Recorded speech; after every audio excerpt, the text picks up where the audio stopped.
لا إله إلا الله محمد رسول الله. لا إله إلا الله لا إله إلا الله محمد. شب و روز خوبصورتی کے ساتھ بسر ہوں، اور ہماری میں اور آپ یہ آرزو رکھتے ہیں کہ ہماری یہ دنیاوی زندگی ہمارے گزرتے ہوئے لیل و نہار شب و روز خوبصورتی کے ساتھ بسر ہوں، اور ہماری اخروی زندگی بھی خوبصورت ہو، یہ جہاں بھی اچھا اور وہ جہاں بھی اچھا، یہ ہر مومن کی آرزو ہے۔ دونوں جہانوں کی فلاح کامیابی ہمارا مقصود ہے۔ جو لوگ اس دنیا کی زندگی کو ہی مقصود سمجھ بیٹھے اور آخرت کو بھول گئے، انہوں نے خسارے کا سودا کیا، اور جنہوں نے یہ سمجھا کہ آخرت پانے کے لیے دنیا کو ترک کرنا پڑے گا، وہ دین کو سمجھ نہیں پائے۔ ترک دنیا سے رب نہیں ملتا، بلکہ زہد دنیا مقصود ہے۔ دنیا کا ترک اور ہے، زہد اور ہے۔ زہد یہ ہے کہ سب کچھ ہونے کے باوجود دھیان رب کی طرف ہو۔ تو ہمیں دنیا کا ترک کرنے کی تلقین نہیں کی گئی، ہمیں کہا گیا کہ دنیا میں رہو، بھرپور زندگی گزارو، مال ہوگا تو زکوٰۃ دو گے، پیسے ہوں گے تو حج کرو گے، یہ تمہارے لیے ہم نے لازم قرار دیا ہے کہ تم بھرپور زندگی بسر کرو، لیکن دیکھنا زندگی میں رب کی نافرمانی نہ ہونے پائے۔ صوفیہ فرماتے ہیں دنیا میں ایسے رہو جس طرح کشتی پانی میں رہتی ہے، پانی میں رہنے کے باوجود اپنے اندر پانی کو نہیں آنے دیتی۔ تم دنیا میں رہو لیکن دنیا تمہارے اندر نہ رہے۔ کشتی پانی میں رہے تو خیر ہے، لیکن پانی کشتی میں آ گیا تو کشتی کو لے ڈوبے گا۔ اس لیے تم دنیا میں رہ کر کے بھی اپنے رب سے اپنے تعلق کو مضبوط کرو۔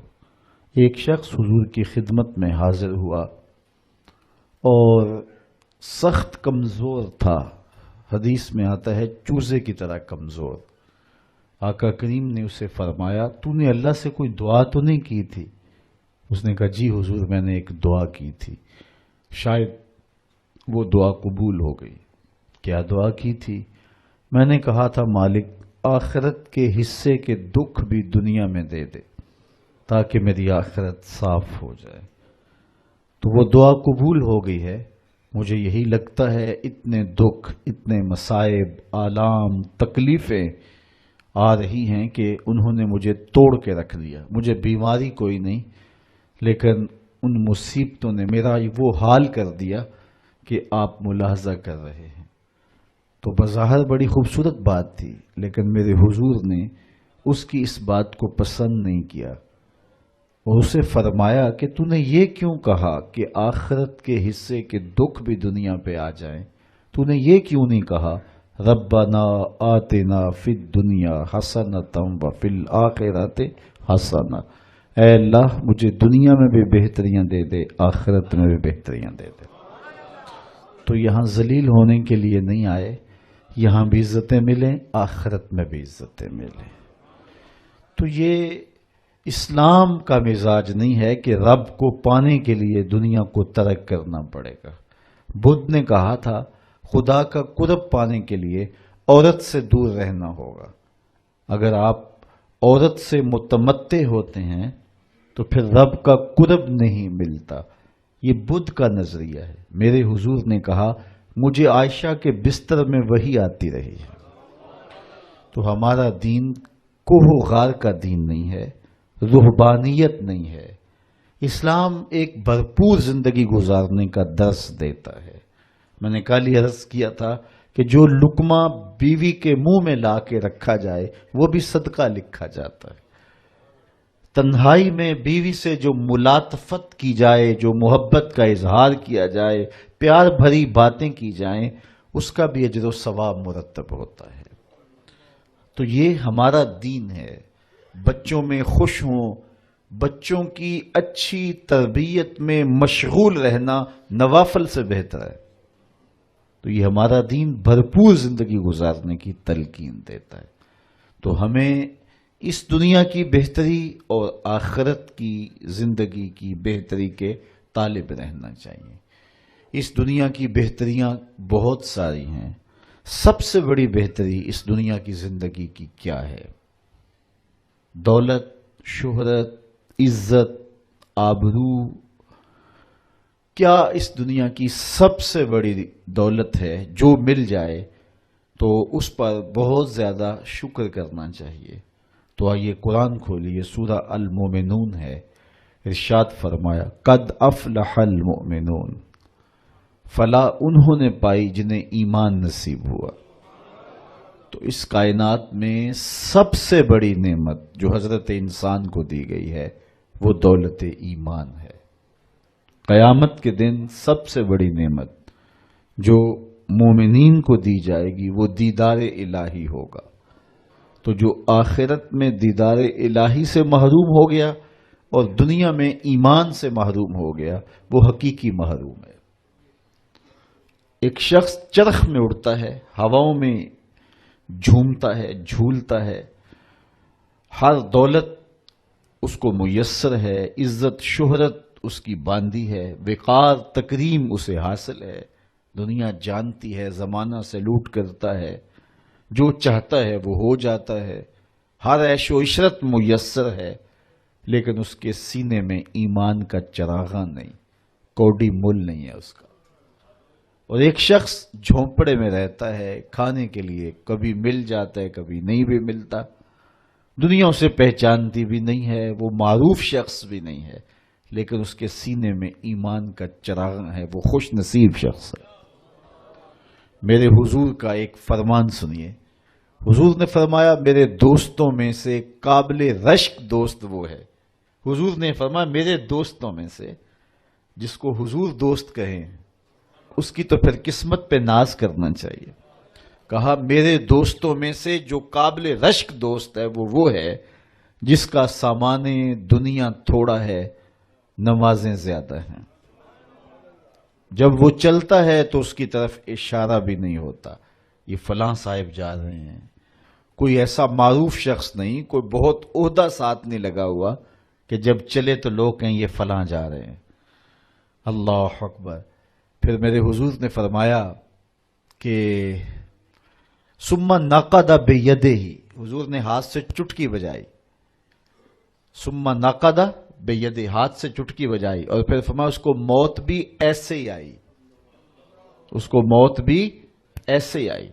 پھر فرمایا قلت بواکی ہے، اس کو رونے والے بھی تھوڑے ہی تھے، اس کو رونے والے بھی زیادہ نہیں تھے۔ قلت تراسہ، اس کی وراثت بھی بہت لمبی نہیں نکلی۔ فرمایا میرے دوستوں میں قابل رشک دوست دیکھنا ہے تو یہ اس کا جنازہ جا رہا۔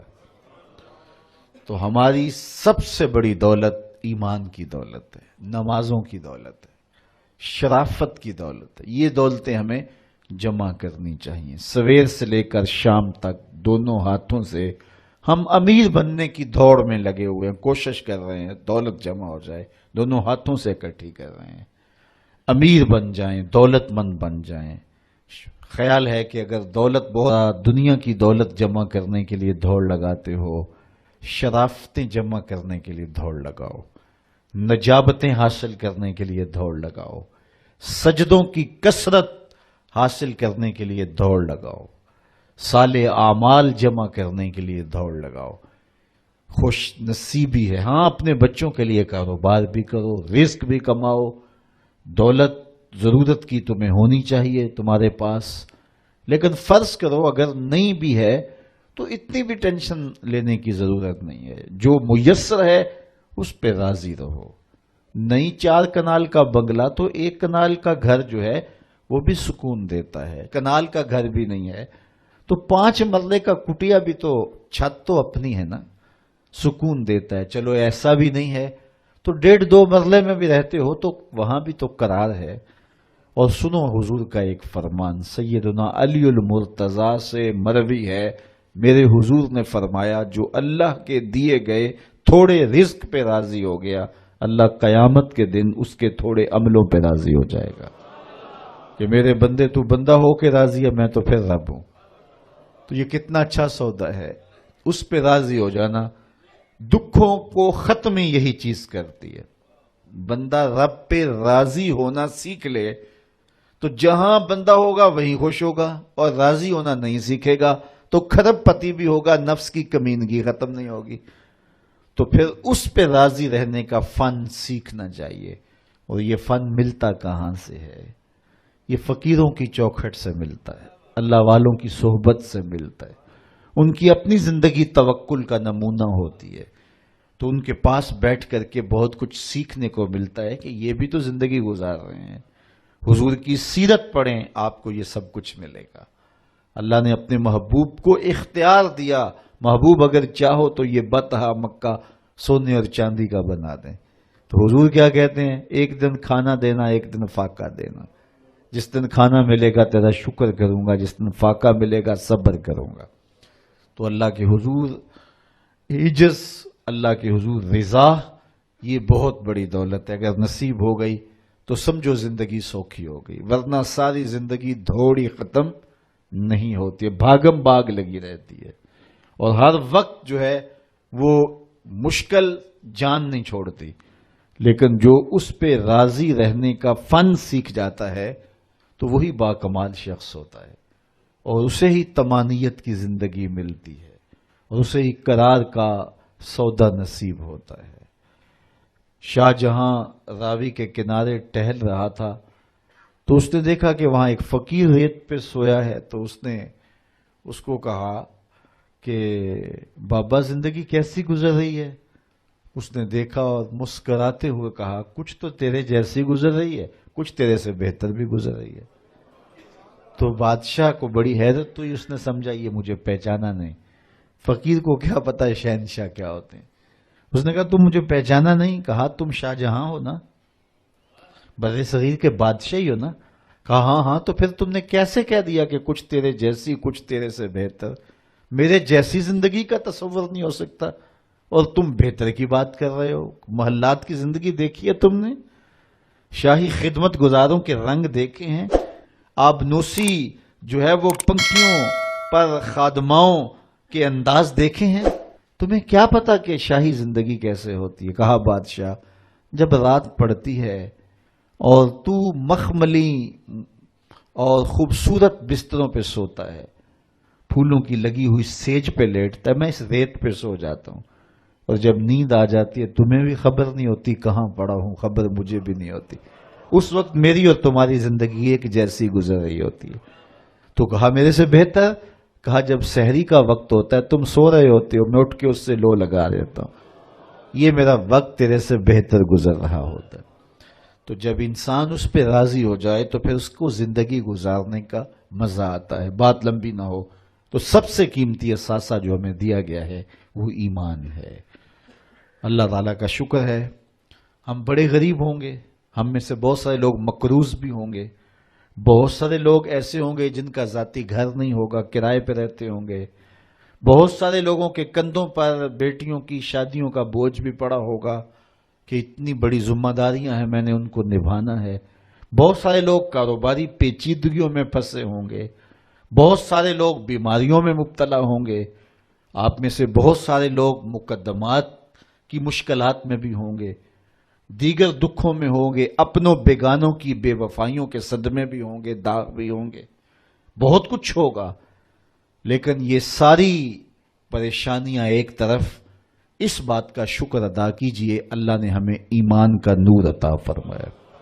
ہمارے سینے ایمان کے نور سے خالی نہیں ہیں.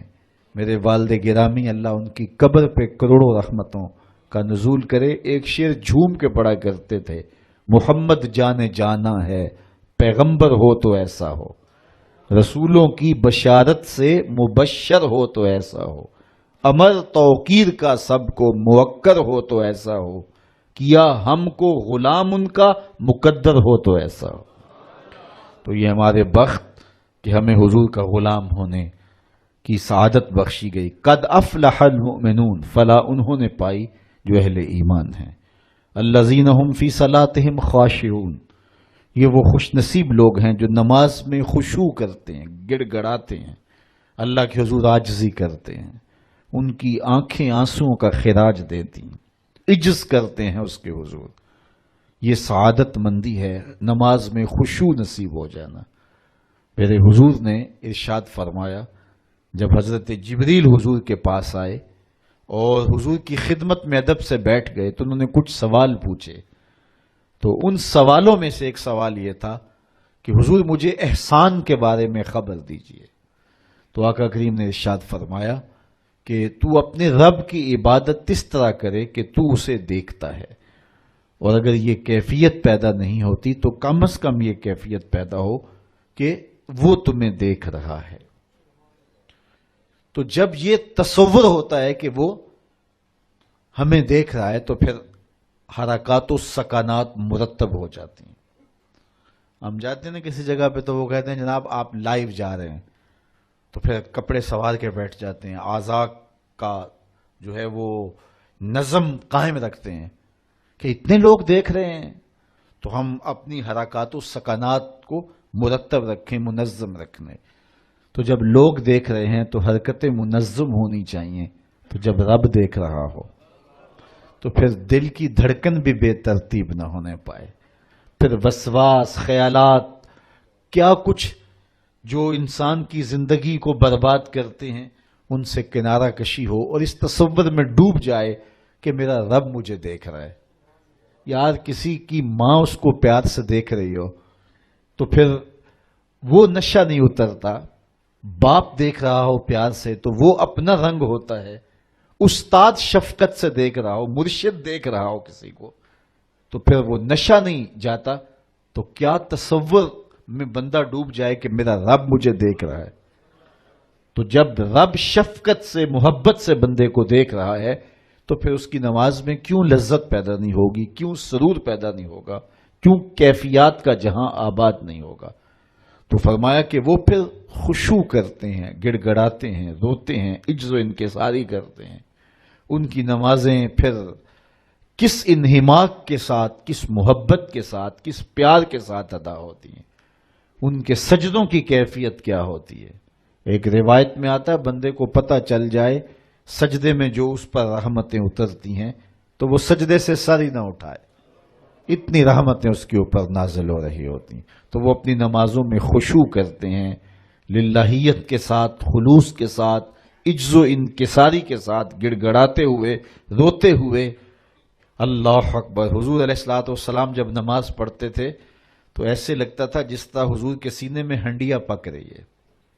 اس طرح حضور علیہ الصلوۃ والسلام کا جو سینہ اطہر خوف خدا سے، خشیت الہی سے جو ہے، وہ اس طرح حضور کے سینے کی کیفیت تھی، ہنڈیا کے ابلنے کی جس طرح آواز ہوتی ہے۔ اللہ اکبر۔ والذین هم عن اللغو معرضون، اور ان خوش نصیب لوگوں کی کہانی یہ ہے کہ بیہودہ بات کی طرف التفات نہیں کرتے، ان کی زندگی مقصدیت کے نور سے مالا مال ہوتی ہے۔ یہ بات کی، ادھر کی اڑا دی، چائے والے کھوکھے پہ بیٹھے 3 گھنٹے گزار دیے، حمام پہ بیٹھے 2 گھنٹے گزار دیے، فضولیات پہ بحث کرتے رہے۔ ان کی زندگی اتنی فضول ہوتی ہے کہ وہ بیہودہ کاموں پہ وقت لگا دیں۔ وقت تو سب سے قیمتی اثاثہ ہے، قیمتی اثاثہ، سب سے قیمتی کمائی۔ انسان یوں تو نہیں اڑاتا، تو سب سے قیمتی اثاثہ جو ہمیں دیا گیا وہ وقت۔ امام شافعی فرماتے ہیں میں نے فقیروں سے 2 باتیں ایسی سیکھی ہیں جنہوں نے مجھے بڑا نفع دیا ہے۔ چونکہ جو اہل اللہ کی باتیں ہوتی ہیں وہ باتوں کی امام ہوتی ہیں، چونکہ ان کے مشاہدات کا نچوڑ ہوتا ہے۔ حضرت امام احمد بن حنبل حضرت بشر حافی کے پیچھے دوڑتے تھے، تو کسی نے ان کو کہا کہ آپ اتنے بڑے عالم ہیں تو اس فقیر سے کیا تلاش کرتے ہیں؟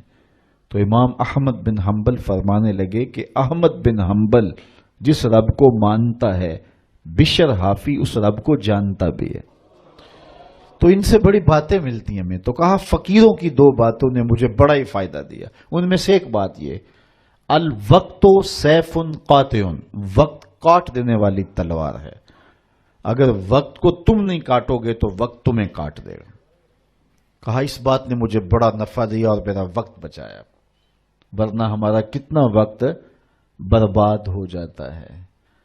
کس نے کتنے سکور کیے جی، کس نے کتنے جو ہے وہ آؤٹ کیے، اور کون کس میچ میں کتنے جو ہے اس نے سکور بنائے، اس پہ میں نے دیکھا 2-2 گھنٹے لوگ بات کر لیتے ہیں. اتنا وقت لوگوں کے پاس ہوتا ہے. مقصد کیا ہے اس کا، مدعا کیا ہے؟ ٹیلی ویژن پہ ٹاک شوز چل رہے ہوتے ہیں ایسے موضوعات پہ. تو حیرت ہوتی ہے کہ اتنا قیمتی وقت اور ہم بحیثیت قوم کھڑے کہاں اس وقت دنیا میں، اور ہمارے پاس اتنا زائد وقت ہے کہ ہم کن امور پہ بحث کر رہے ہیں. کوئی بندہ باہر سے آیا نا تو اس نے دیکھا کہ پھاٹک بند ہے اور لوگ سائیکل سر پہ اٹھا کے اور موٹر سائیکل بھی جو ہے وہ کسی طرح سے گھسیٹ کے جو ہے وہ ریلوے لائن عبور کر رہے ہیں. تو وہ بڑا متاثر ہوا کہ اتنی ذمہ دار قوم ہے کہ جو گاڑی کے آنے کا انتظار بھی نہیں کرتی اور ان کو اپنے مقصد پر جانے کے لیے، کام پر جانے کے لیے اس قدر ان کو جلدی ہے کہ یہ سائیکل بھی سڑک پہ اٹھا کے سڑک عبور کر رہے ہیں. تو خیر جب پھاٹک کھلا تو وہ گیا تو دیکھا آگے بندریا کا تماشا لگا تھا اور 600 آدمی وہاں کھڑا تھا. اس نے کہا اچھا اس کی جلدی تھی سب کو. تو ہمارا تو کتنا وقت بندریا کے تماشے کو دیکھتے ہوئے گزر جاتا ہے جب ہم بحیثیت قوم دنیا میں کہاں کھڑے ہیں. تو ہمیں تو اپنے ایک ایک لمحے کی قدر کرنی چاہیے. کاروباری لوگوں کو بھی آگے بڑھنا چاہیے، علماء کو بھی اپنے وقت کی قدر کرنی چاہیے، عوام کو بھی کرنی چاہیے.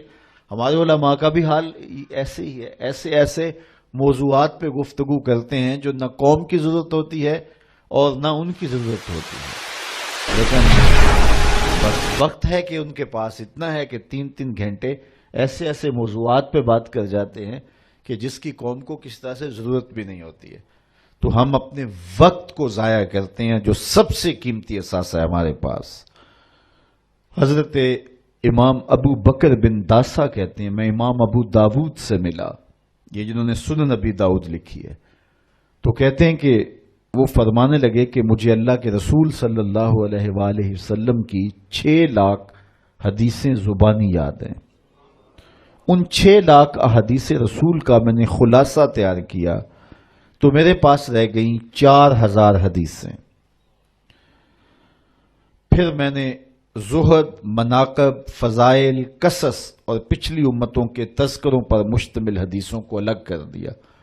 جن احادیث سے صرف مسائل شرعیہ کا استنباط و استخراج کیا جا سکتا تھا میں نے ان کو الگ کیا تو میرے پاس رہ گئیں 800 حدیثیں. ان 800 احادیث سے ہی پورے دین کو سمجھا جا سکتا ہے. جس طرح کہ قرآن مجید کی آیات میں سے 500 آیات ایسی ہیں جن سے احکام شرعیہ ثابت ہوتے ہیں. باقی کچھ پچھلی امتوں کے تذکرے ہیں، کچھ تنذیر ہے، جہنم سے ڈرایا گیا ہے، تحذیر ہے، اور کچھ تبشیر ہے، جنت کا بتایا گیا ہے، اس کے نقشے بیان کیے گئے ہیں. پچھلی قوموں پر آنے والے عذاب، ان کے اسباب بیان کیے گئے ہیں، اور بہت ساری چیزیں بیان کی گئی. لیکن جن سے احکام ثابت ہوتے ہیں ان کی تعداد، ان آیات کی، آیات الاحکام جو ہیں ان کی تعداد 500 ہے.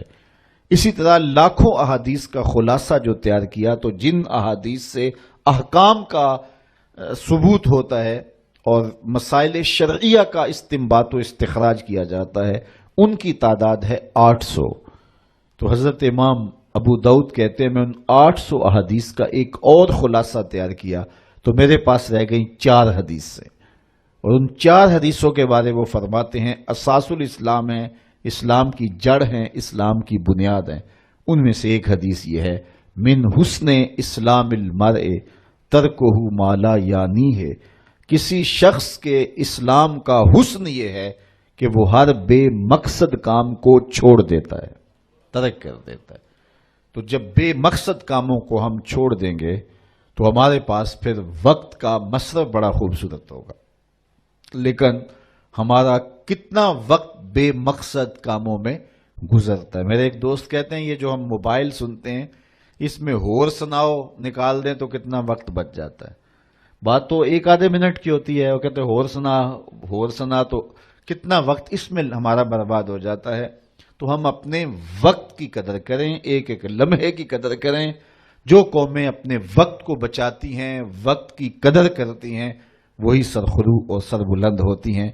پھر لغو کاموں سے اپنے آپ کو بچایا جائے۔ یہ ان لوگوں کی کہانی بیان کی جا رہی ہے جو فالح ہیں، کامیاب ہیں، جن کی دنیا بھی بہتر ہے، جن کی آخرت بھی بہتر ہے۔ قرآن نے پورا نصاب دیا ہے۔ یہ سورہ مومنین کی ابتدائی 11 آیات ذرا ان کو ملاحظہ کیجئے۔ کامیاب شخص جو دنیا اور آخرت دونوں میں فالح اور کامیاب ہے، اس کی صفات کیا ہیں، ان کو ہم اختیار کر لیں۔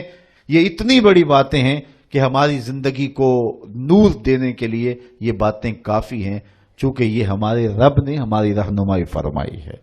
والذین هم عن اللغو معرضون، وہ لغویات سے اپنے آپ کو بچاتے ہیں اور محفوظ رہتے ہیں لغویات سے، اور بیہودہ باتوں کی طرف التفات نہیں کرتے، توجہ نہیں کرتے۔ والذین هم للزکاۃ فاعلون، اور وہ زکوٰۃ ادا کرتے ہیں، چونکہ زکوٰۃ ادا کرنے سے حب دولت کم ہوتی ہے۔ اقبال نے بھی کہا تھا حب دولت تلف می سازت زکوٰۃ، زکوٰۃ حب دولت کو کم کرتی ہے۔ جب انسان زکوٰۃ بھی نہیں دیتا اپنے مال سے تو اس کے دل میں دنیا کی محبت، دولت کی محبت چمٹ جاتی ہے جو اس کا چین چھین لیتی ہے، اور اگر زکوٰۃ دیتا ہے تو پھر حب دولت کم ہوتی ہے۔ اور اگر وہ راہ خدا میں مزید صدقات دیتا ہے، خیرات کرتا ہے، تو پھر دولت کی آزمائشوں سے اور دولت کے ساتھ جو فتنے آتے ہیں ان سے وہ بچ جاتا ہے۔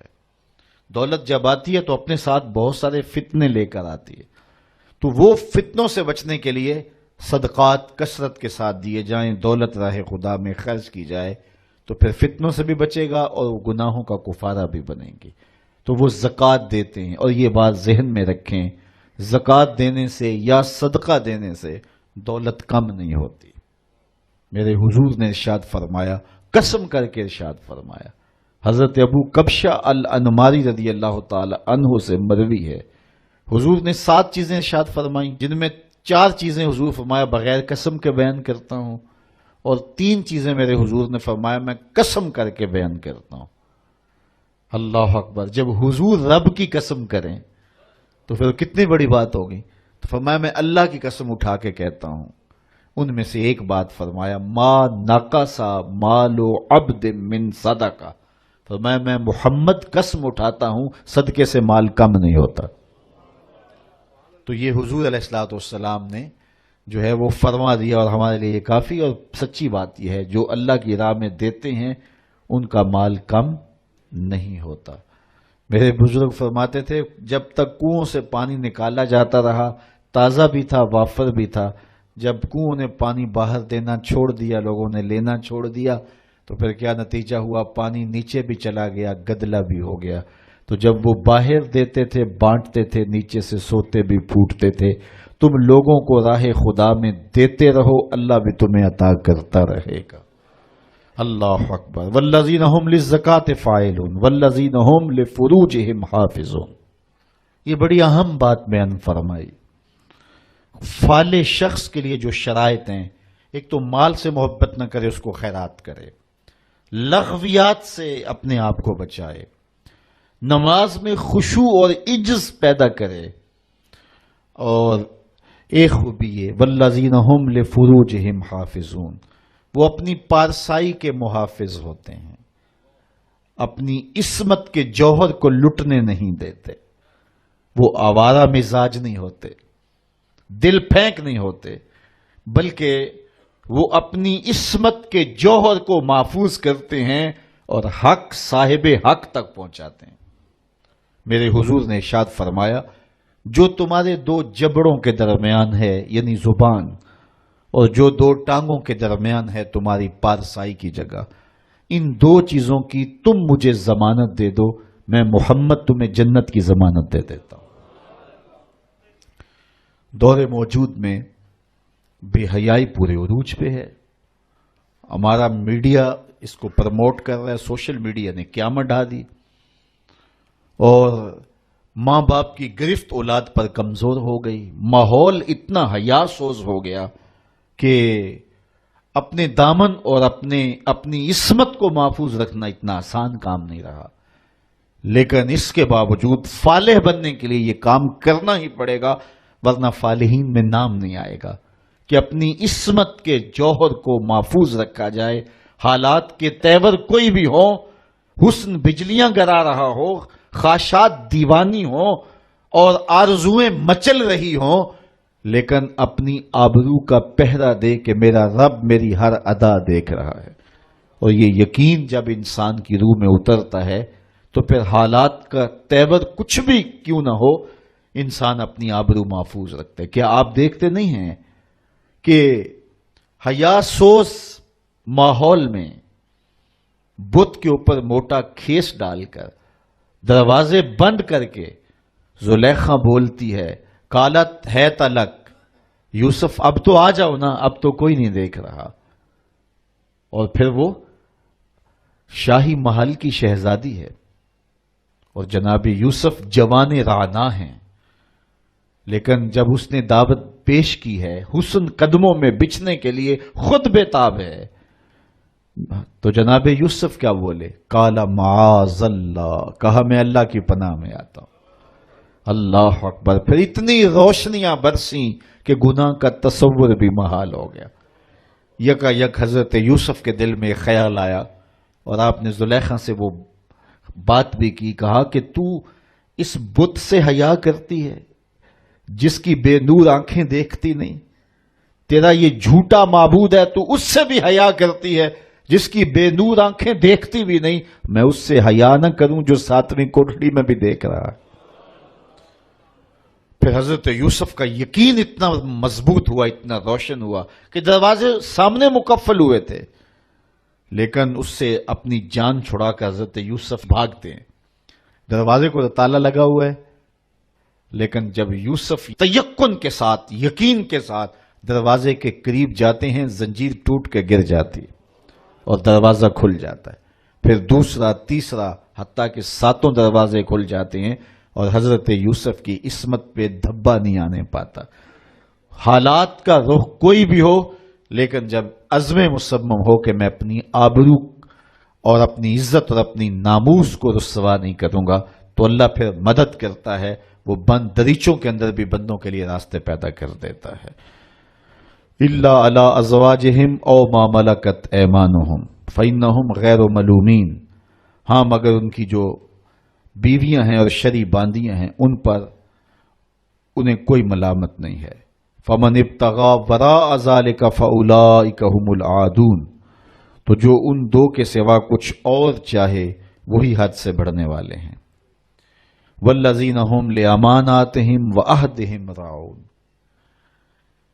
اپنی عصمت کے جوہر کو بھی محفوظ کر لیا، آبرو کا بھی پہرا دے دیا، نمازوں میں بھی خشوع ہے، لغویات سے بھی بچا، زکوٰۃ بھی دیتا ہے، پاکیزگی عفت کا بھی لحاظ رکھتا ہے، لیکن وعدہ کرتا ہے تو پورا نہیں کرتا، کہا نہیں فالح نہیں ہوگا۔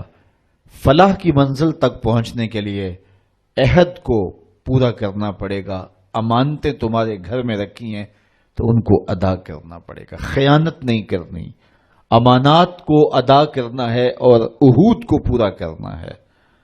اللہ اکبر! والذین هم علی صلواتہم یحافظون، اور وہ جو اپنی نمازوں کی نگہبانی کرتے ہیں۔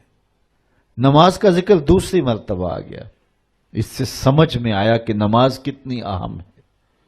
ان 11 آیات کے اندر جو ہماری فلاح کا پورا نصاب ہے، نماز کا ذکر 2 دفعہ آیا، پہلے آیا نمازوں میں خشوع کرتے ہیں، اور دوسری بار ارشاد فرمایا نمازوں کی حفاظت کرتے ہیں۔ اگر کسی کو خشوع نصیب نہیں بھی ہو سکتا، وہ کیفیت کہ وہ رب کو دیکھے، یا وہ کیفیت اس کیفیت میں ڈوب جائے کہ وہ مجھے دیکھ رہا ہے، لیکن اس کے باوجود بھی نماز ترک نہ کرے، پھر بھی نماز کی محافظت کرے۔ محدث کچھوچوی علیہ رحمہ کا واقعہ بیان کیا کرتا ہوں، ان سے ایک مرید نے کہا حضرت نماز پڑھتا ہوں لطف نہیں آتا، تو آپ نے فرمایا اس کے باوجود پڑھتے تو ہو نا؟ کہا جی وہ تو اللہ کا حکم ہے، وہ تو پڑھتا ہی ہوں۔ تو حضرت محدث کچھوچوی علیہ رحمہ جھومنے لگے، کہا واہ واہ، تم پھر لطف کے بندے نہیں رب کے بندے ہو۔ لطف نہیں بھی آتا تو پھر بھی پڑھتے ہو، اس کا مطلب تم لطف کے لیے نہیں پڑھتے، تم تو رب کے لیے پڑھ رہے ہو۔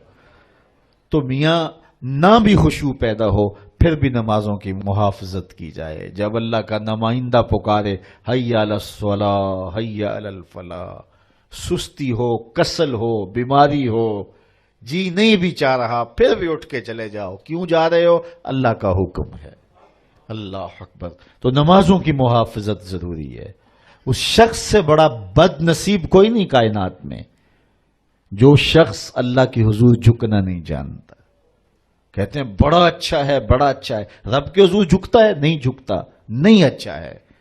جو اپنے مالک کا شکر گزار نہیں ہے تو وہ کس طرح اچھا ہو سکتا ہے؟ تو رب کی حضور سجدہ ریزی جس کو میسر ہے وہ خوش نصیب شخص ہے، اور جس کو یہ دولت ہی نصیب نہیں ہے اس کے پلے کچھ بھی نہیں ہے۔ تو 5 گانا نماز شعار زندگی بناؤ، سونے سے قبل 5 انگلیاں بھی گن لو اور 5 نمازیں بھی گن لو۔ اگر نمازیں پوری ہے تو رب کا شکر ادا کر کے سو جاؤ، آپ کا دن اچھا گزر گیا۔ لیکن اگر 5 نمازیں نصیب نہیں ہیں تو پھر کچھ بھی پلے نہیں ہے۔ قیامت کے دن بندے سے سب سے پہلا سوال ہی نماز کا پوچھا جائے گا، سب سے پہلا سوال نماز کا پوچھا جائے گا۔ تو اس کے حضور پیشانی کو جھکانا۔ جب صبح طلوع ہوتی ہے نا تو چڑیاں رب کی تسبیح بولتی ہیں شاخوں پہ، یہ فاختائیں تسبیح بولتی ہیں، شراط الارض تسبیح بولتے ہیں،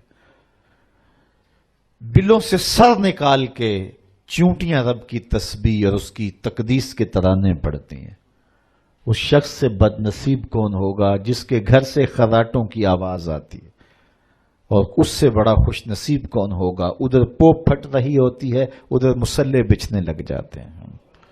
اور آج کل تو سحری کے لمحے میسر ہوتے ہیں، اٹھنا بھی نصیب ہوتا ہے، تو کتنے خوش نصیب ہیں کہ جنہیں سحری کے سجدے مل جاتے ہیں۔ میں ایک روایت میں پڑھا ہے جب سحری کا وقت ہوتا ہے تو شوہر اپنی بیوی کو اٹھاتا ہے، بیدار کرتا ہے، اللہ کی بندی اٹھ، اللہ کے حضور کچھ نوافل ادا کر لیں۔ سارے دن کی تھکی ہوئی خاتون نہیں اٹھ پاتی تو وہ خود ہی وضو کر کے نماز پڑھنے کے لیے مصلی بچھا لیتا ہے، لیکن وضو کرتے ہوئے اس کے دل میں آتا ہے بیوی کو بھی اس نیکی میں شامل کرنا ہے۔ میں نے بڑا بیدار کرنے کی کوشش کی، وہ اٹھی نہیں ہے۔ پیار ہے، حقیقی پیار ہے۔ اللہ اکبر۔ ایک شوہر نے اپنی بیوی سے کہا کہ تم مجھ سے پیار کرتی ہو؟ اس نے کہا میں ٹوٹ کے چاہتی ہوں تمہیں۔ اس نے کہا تو میں بھی آپ سے بڑا پیار کرتا ہوں۔ تو اس نے کہا کہ میرا جی چاہتا ہے کہ ہم کبھی بھی جدا نہ ہوں۔ اس نے کہا کہ میرا بھی یہی جی چاہتا ہے۔ اس نے کہا پھر نماز پڑھا کر، اگر نماز نہیں پڑھے گی تو جہنم میں ہوگی، میں جنت میں ہوں گا۔ اس لیے اگر ہم اکٹھے رہنا چاہتے ہیں تو پھر ہمیں نماز پڑھنی ہوگی۔ تو اس کا جی چاہا، پیار تو یہ ہے نا کہ میری بیوی کہیں محروم نہ رہ جائے، تو وہ چلو میں تھوڑا سا پانی وضو کے بعد لے آیا اور اپنی بیوی کے چہرے پہ چھڑک دیا اور خود مصلی بچھا کے نماز پڑھنے لگا۔ اب بیوی اٹھی، دیکھا تو شوہر نماز پڑھ رہا ہے، تو وہ بھی جلدی سے اٹھی، اس نے وضو کیا اور شوہر کے قریب ہی مصلی بچھا لیا۔ ذرا تصور تو کرو ان لمحوں کا کہ سحری ہے، کوئی دیکھنے والا نہیں ہے، ایک طرف شوہر کا مصلی بچھا، ایک طرف بیوی کا مصلی بچھا، کبھی وہ سجدے میں ہے، کبھی وہ قیام میں ہے، کبھی وہ رکوع میں ہے، کبھی وہ قومے میں ہے، کبھی وہ جلسے میں ہے، کبھی وہ اللہ کے حضور جھکی ہوئی ہے۔ تو جب دونوں نماز پڑھ رہے ہوتے ہیں، حدیث میں آتا ہے دونوں کو دیکھ کے رب مسکرا رہا ہوتا ہے، اپنی شان کے مطابق اللہ مسکرا رہا ہوتا ہے کہ میرا بندہ اور میری دہلیز کی باندی کس طرح میرے حضور سجدہ ریز ہے۔ تو خوش نصیب وہ ہیں جنہیں اس کے حضور سجدہ ریزیاں نصیب ہوتی ہیں۔ اولئک ھم الوارثون، اللہ فرماتا ہے یہی لوگ جنت کے وارث ہیں جن میں یہ خوبیاں ہیں، جو نمازوں میں خشوع کرتے ہیں، لغویات سے بچتے ہیں، زکوٰۃ ادا کرتے ہیں۔